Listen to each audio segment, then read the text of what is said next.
ٹھیک. اللہ نے انسان کو خلق اس لیے کیا ہے کہ وہ اپنی طرف سے اپنی ان پٹ دے دے، اچھی ان پٹ تو وہ نہیں دے سکتا. تو یہی چیزیں دیکھتے ہوئے میں نے کہا کہ نہیں، ایجوکیشن سیکٹر میں اگر میں آؤں گا، بھلے وہ کسی پارٹی کا بھی ہو، اس سے غرض نہیں ہے کہ وہ پاکستان تحریک انصاف سے ہو یا XYZ پارٹی سے بھی ہو.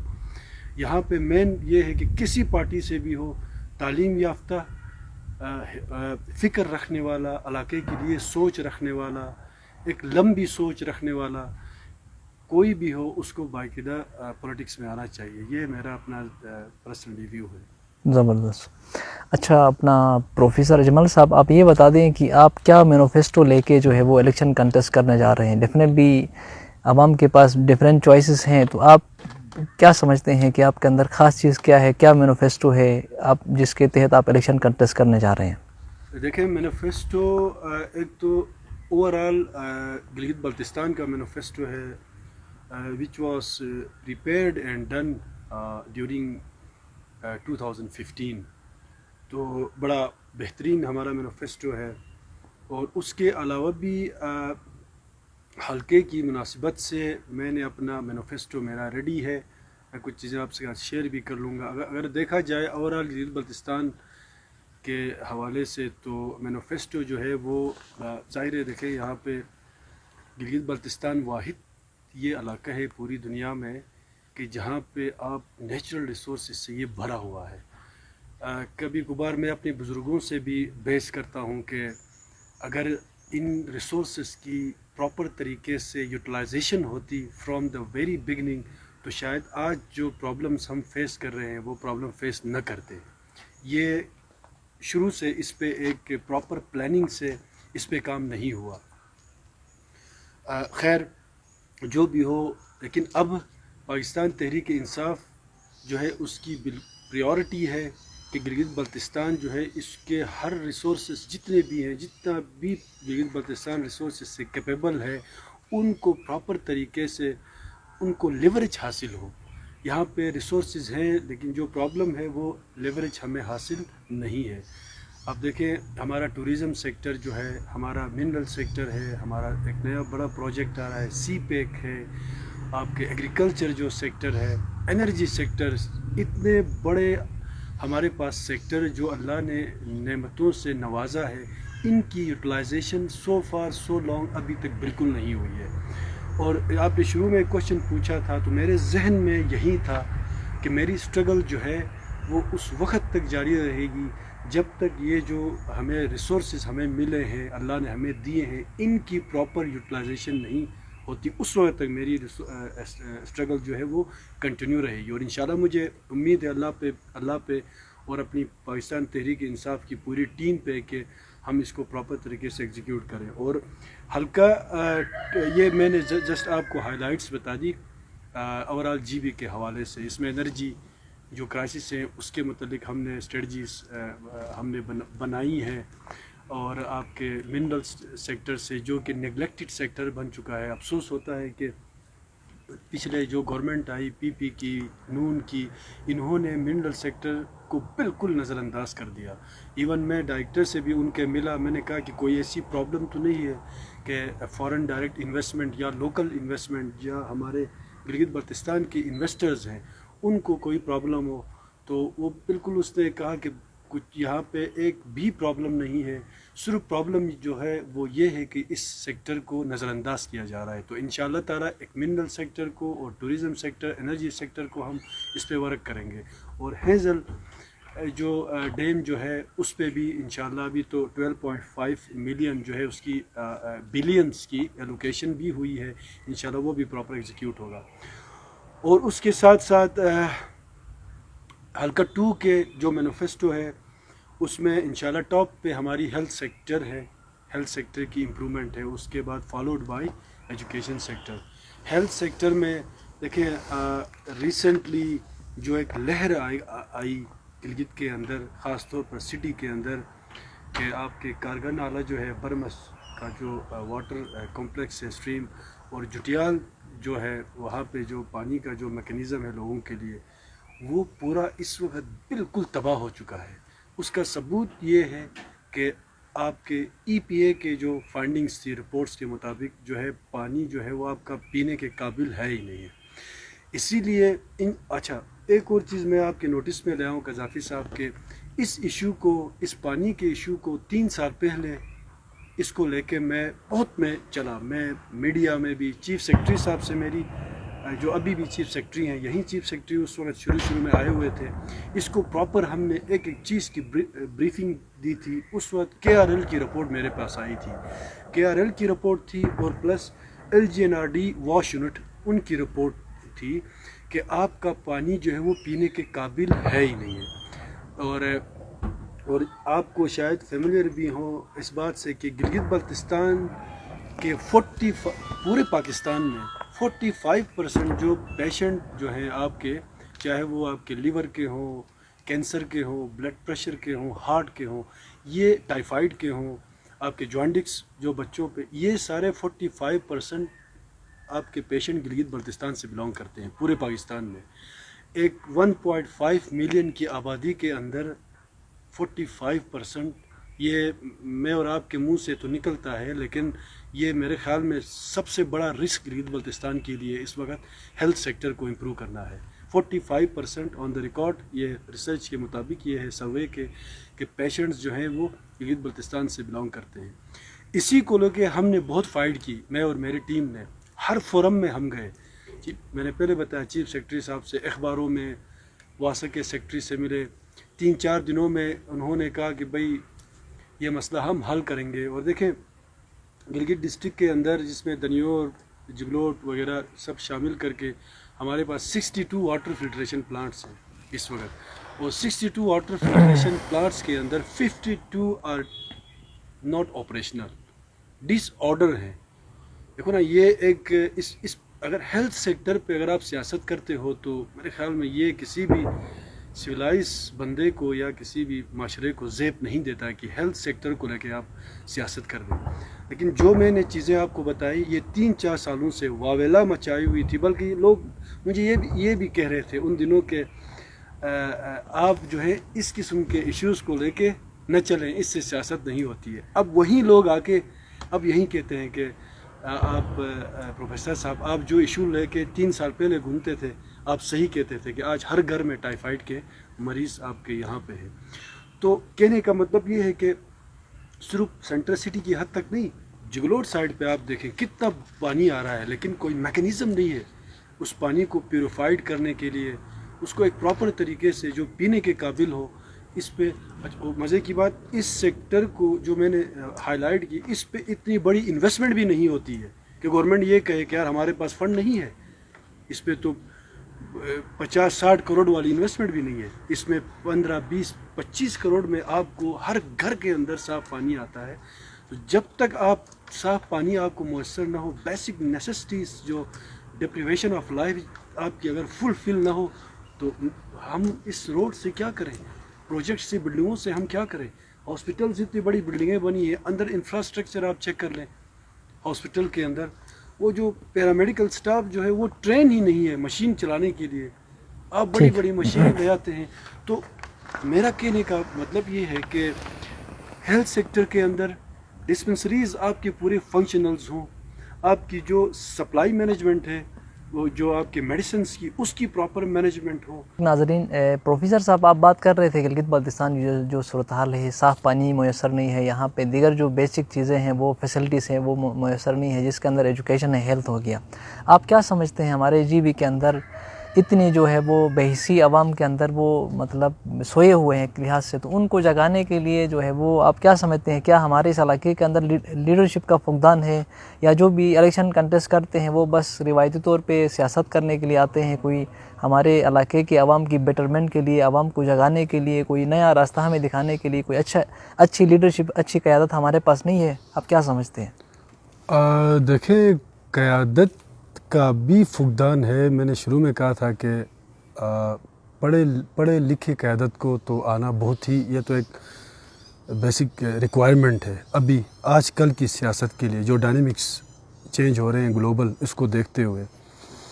اور آپ نے جو پوچھا کہ جو اس کو کیسے اس میں ایک اویئرنیس دے دیں کہ جو ہماری سوسائٹی ہے، جو کمیونٹی جو ہے، وہ خود بھی اس کو ریئلائز کر لے، کیونکہ دیکھیں ہیلتھ سیکٹر یہ سیکٹر ایسا سیکٹر ہے جس میں آپ یہ نہیں کہہ سکتے کہ ایک انڈیویجول جو ہے کمپلیٹلی اس کی ان پٹ ہو اور باقی جو ہیں وہ ان کی ان پٹ نہیں ہو۔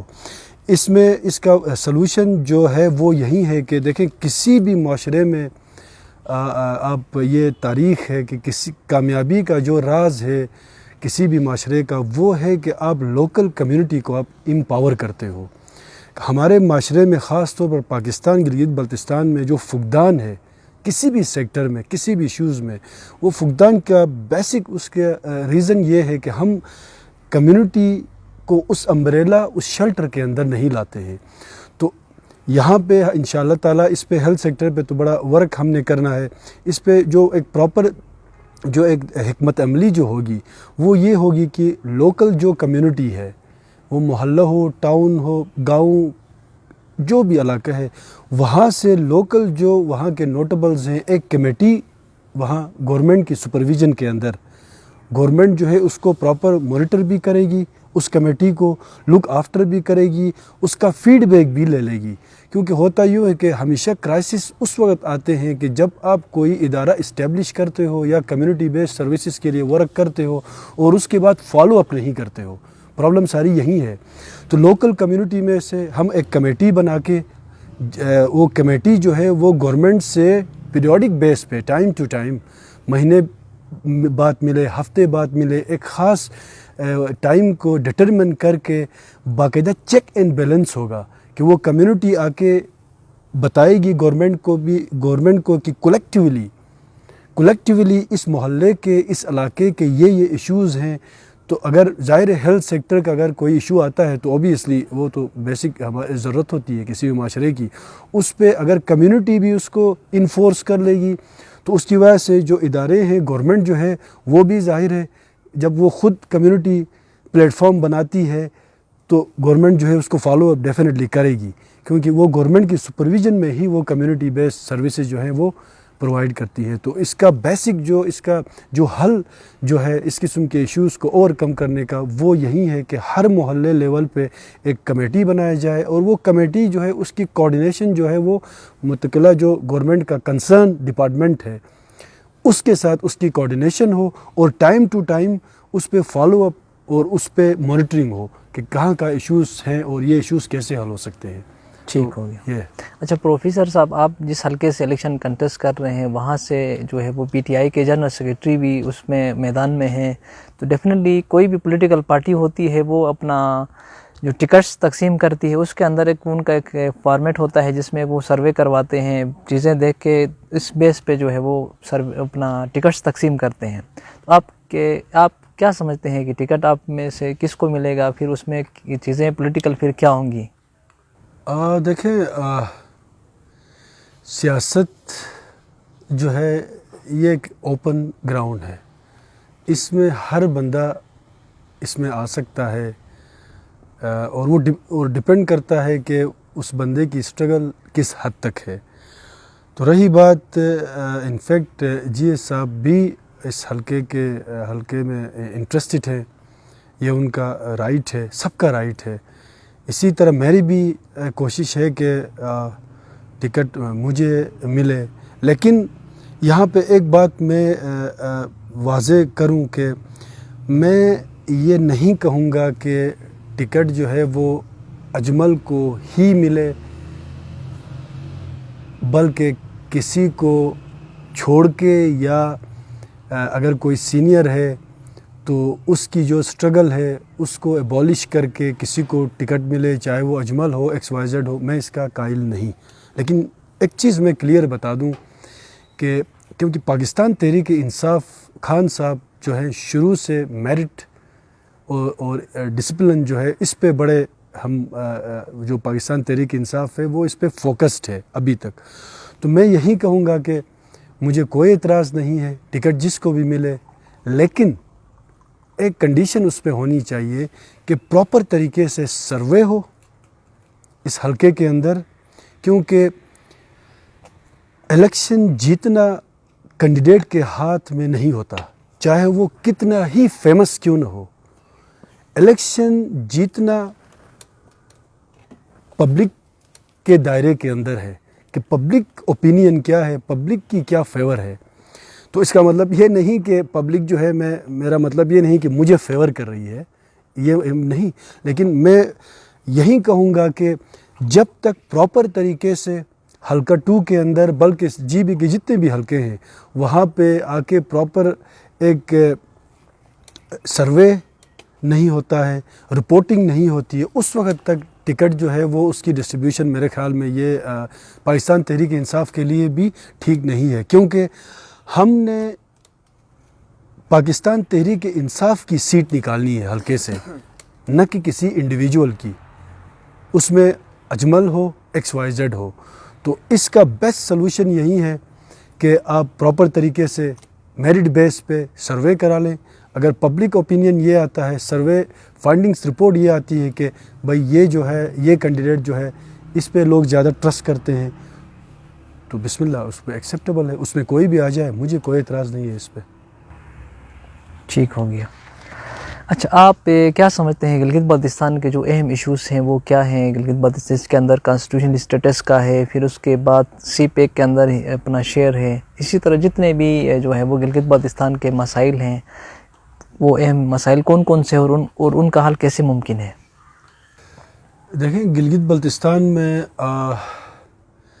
کانسٹیٹیوشنل اینڈ ڈیموکریٹک رائٹس کے یہ تو بیسک، ابھی تو ہر فرد جو ہے بچہ جب ہم 90s میں ٹین ایجر ہوا کرتے تھے تو ہمیں اتنا شعور نہیں تھا، لیکن اب due to globalization, media, emerging world, جو نئی نئی ٹیکنالوجی آ گئی، سوشل میڈیا، ان کی وجہ سے اور پلس جو ہیں ہمارے دوسرے جو نیشنلسٹ پارٹیز ہیں ان کی بھی انپٹ ہے. کہنے کا مطلب لوگوں کو اویئرنیس اس کی آ چکی ہے کمپلیٹلی. تو اوبیسلی ہماری بھی اور میری بھی سیاست میں آنے ایک ریزن یہی بھی ہے کہ میں اپنی طرف سے کتنا انپٹ میں دے سکتا ہوں ایک پراپر طریقے سے. دیکھیں، گلگت بلتستان کے ابھی تک حقوق نہ ملنا، یہ غلطی ہماری ہے عوام کی، میں کسی اور پہ بلیم نہیں لگاتا.